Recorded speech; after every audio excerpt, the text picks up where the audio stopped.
Matthew 5. Introduction to the Sermon on the Mount.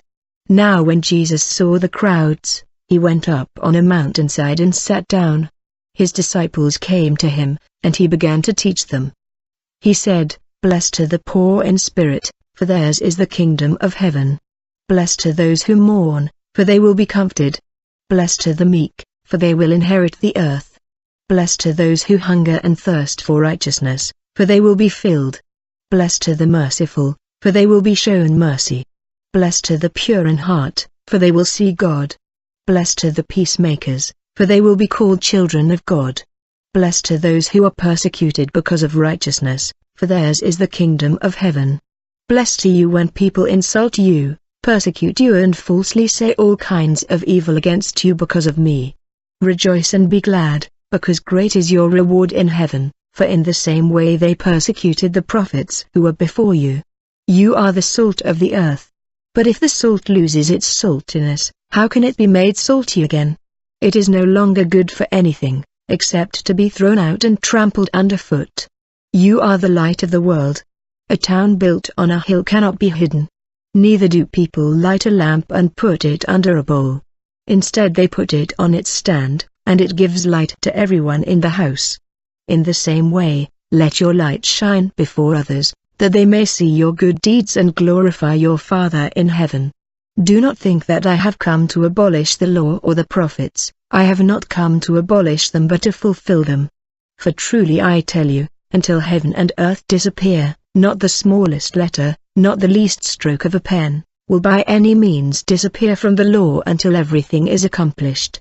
Therefore anyone who sets aside one of the least of these commands and teaches others accordingly will be called least in the kingdom of heaven, but whoever practices and teaches these commands will be called great in the kingdom of heaven. For I tell you that unless your righteousness surpasses that of the Pharisees and the teachers of the law, you will certainly not enter the kingdom of heaven.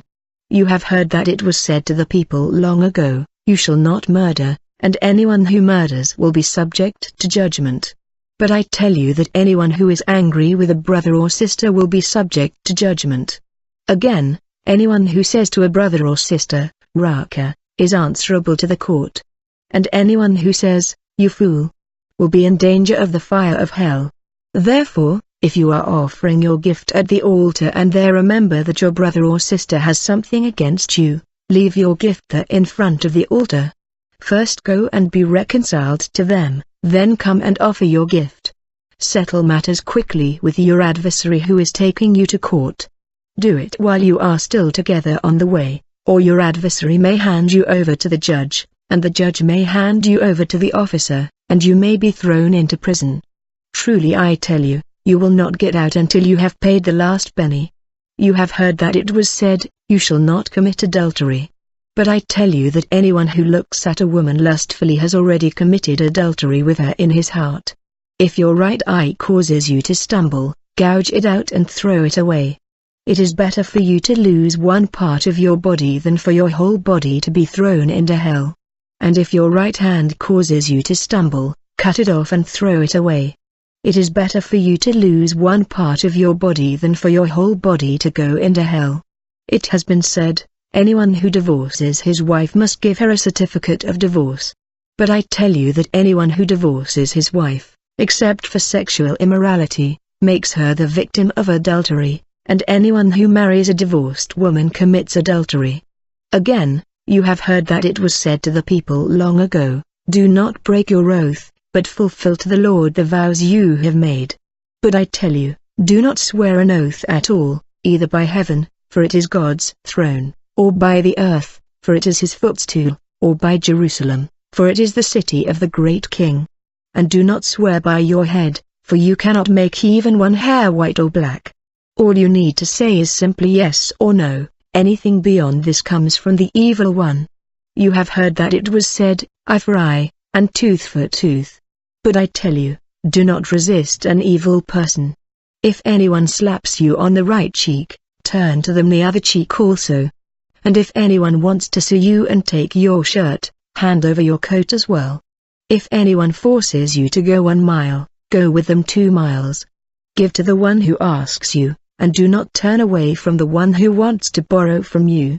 You have heard that it was said, 'Love your neighbor and hate your enemy.' But I tell you, love your enemies and pray for those who persecute you, that you may be children of your Father in heaven. He causes his sun to rise on the evil and the good, and sends rain on the righteous and the unrighteous. If you love those who love you, what reward will you get? Are not even the tax collectors doing that? And if you greet only your own people, what are you doing more than others? Do not even pagans do that? Be perfect, therefore, as your heavenly Father is perfect.